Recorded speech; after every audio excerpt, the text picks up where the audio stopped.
There's no doubting the fact that Juan Martín del Potro is one of the most improved players of the last 12 months.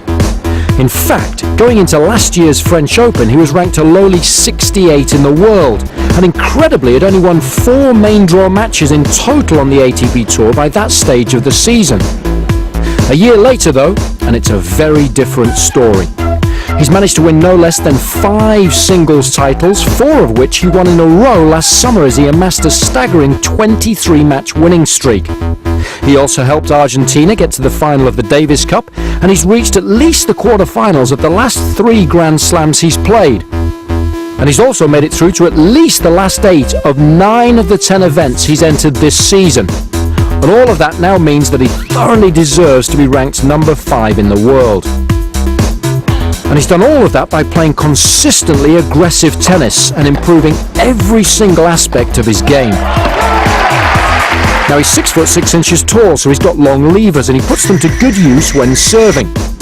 He's racked up 43 aces so far, and his fastest serve has been clocked at an impressive 224 kilometers an hour, which equates to 139 miles an hour, and that puts him right up there with the best in the tournament. However, if we look at his record against Federer, it's diabolical. He's lost all 5 of their previous meetings and hasn't won a single set in the 12 that they contested, including the 2 meetings this season which Federer's won comfortably.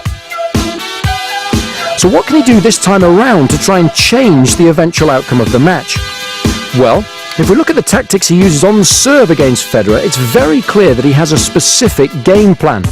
When these guys met at the Australian Open, Del Potro hit a staggering 91% to Federer's backhand. And by the end of the match, Federer knew exactly what was going to happen and took full advantage of that. And it was a similar story in Madrid the last time they met a couple of weeks ago, with Del Potro again peppering the backhand to no avail. He was broken comfortably in both sets and lost easily. So I think this time around he needs to mix things up much more when stepping up to the line.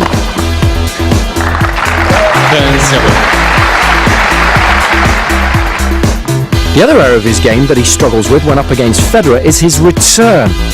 Check out how far behind the baseline he stood most of the time, on some occasions more than 6 meters back, which means it's almost impossible for him to dictate play thereafter, as his rally hit points when returning indicate.